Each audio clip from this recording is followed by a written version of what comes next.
Hello, guys. Today we're going to be doing a tier list ranking of Crusader Kings 3 DLC. Much like the Hoi 4 one, I'm not going to be ranking the minor DLC because I don't care about it. I really don't. ck3 is one of my favorite games, as well as ck2. I like ck2. ck2 was pretty good.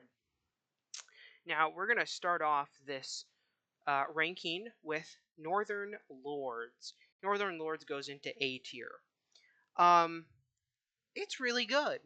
I like it. I think it's cool. Playing as Vikings is fun. The Norse religion is fun. The tribal mechanics, I don't like playing as tribals. Some people probably do. I don't know. But yeah, I think it's a really solid DLC. I think it goes into A tier. Next of all, we have Royal Court. Royal Court goes into B tier. A lot of people didn't like this DLC, or let me rephrase that. A lot of people were disappointed by this DLC. I wasn't. I liked it. I thought it was cool. Having a royal court, playing, as king in the castle, it was really cool. The artifacts were neat. Culture hybridization, I love it. I use it almost every game. I think it's cool. So yeah, I mean, I think it could have been better, but I think a B tier is pretty appropriate for it. Next, we have Fate of Iberia, and oh boy, do I remember this DLC. Fate of Iberia can go into C tier. The cultures and everything like that they added is really cool. Iberia, especially the kind of pre-Reconquista Iberia, isn't talked about a lot, so it's very nice they did a DLC about it. I think they handled it fairly well, but it's kind of a slog. I think everybody agrees with that. That the struggle mechanic in Iberia is quite, yeah, it's not good. Um, I won't say it's bad because I don't think it's bad, but yeah, it's not that good. Um, it's way too long. It lasts too long. The AI almost never, ever resolves it. At least I haven't seen them do it, unless I come in and do it for them.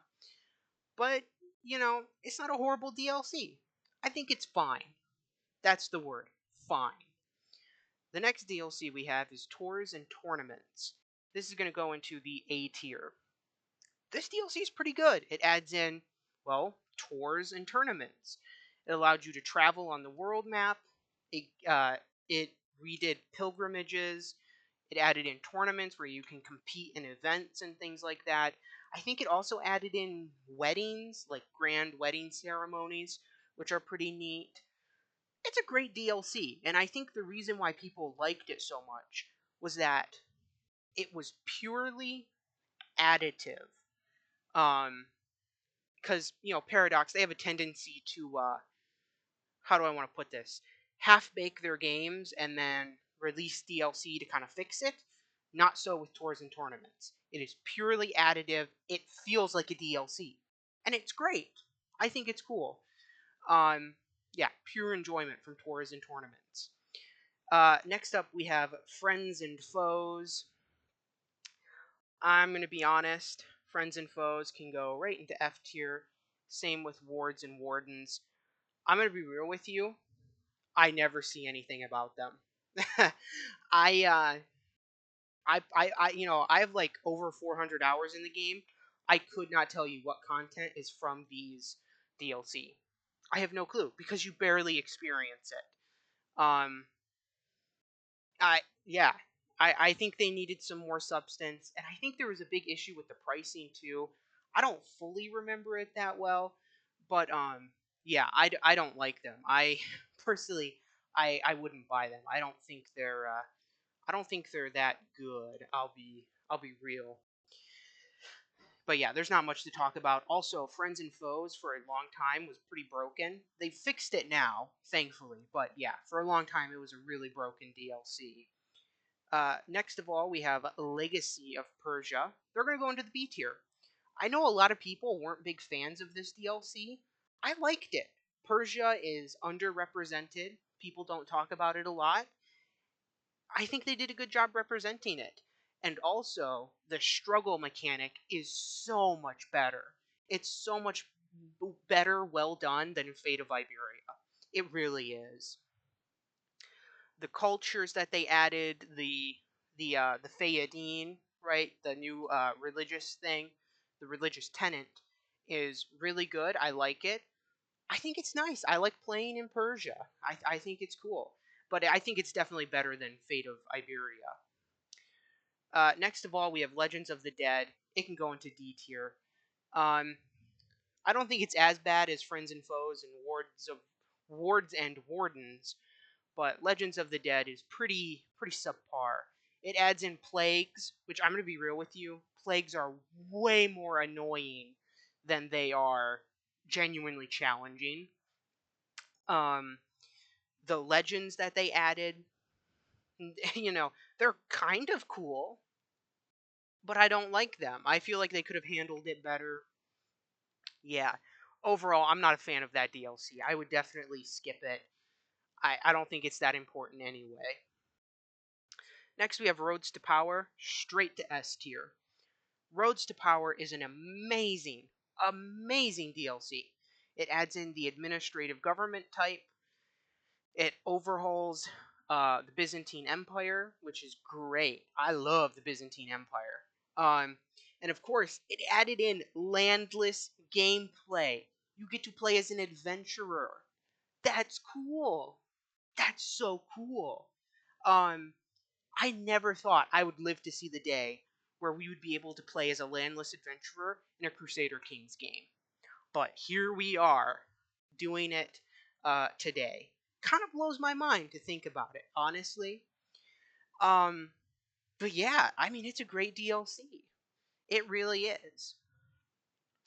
Next, we have Wandering Nobles. Again, that's that's an F tier. Or you know what? Yeah, it's gonna stay in F tier. I don't like these event packs. I think they're quite bad. Wandering Nobles is no exception. Um, for what it is, they shouldn't have charged money to it. They should have just had this as part of like a free update or something. Uh, I don't like it. I really don't like it. Um, yeah, I don't like it. That's all I have to say about it. Then we have the most recent DLC coming up, and that is Cons of the Steppe. Now, this has already been released as of recording, and I'm going to put Cons of the Steppe up into S tier. I like it.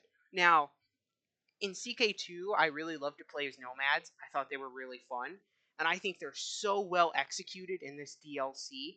I really like it. I am one of the apologists of Cons of the Steppe. I really do like it. Um,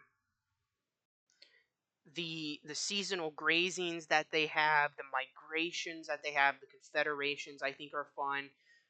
Going over and uh, overrunning a kingdom and like settling there is really fun.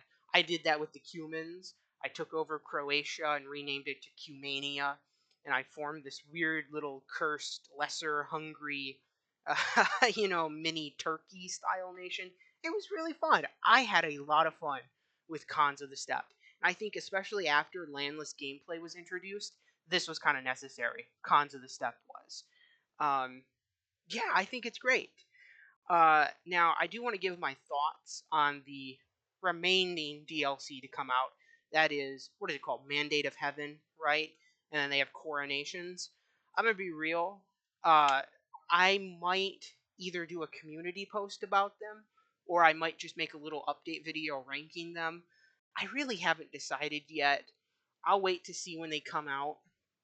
Personally, I have very high hopes for Mandate of Heaven. I think the thing that's going to hold it back is that it's probably going to be very buggy at launch, and it's going to have some pretty serious stability issues. I hope that's not the case, but I mean, come on, it's Paradox. You have no idea. As for Coronations, yeah, I think it's going to be another kind of trash tier. It's not going to be very good. I'm going to be real with you. I don't have high expectations for it. But yeah, this is the completed tier list. Again, I'm not going to go over these. These are all outfit stuff, as well as like pre-order bonuses for the different chapters that you can buy. So I'm not going to cover them because I'm not a fashion channel. I don't do fashion, so I don't care. But yeah, this is the finished tier list. Tell me what you thought about it in the comments below. Do you agree with it? Do you not agree with it? Tell me what you think. And I have decided I am going to do some more videos in the future. I have a couple things cooked up that I want to do, so keep your eye out for that. Thanks for watching and have a great day.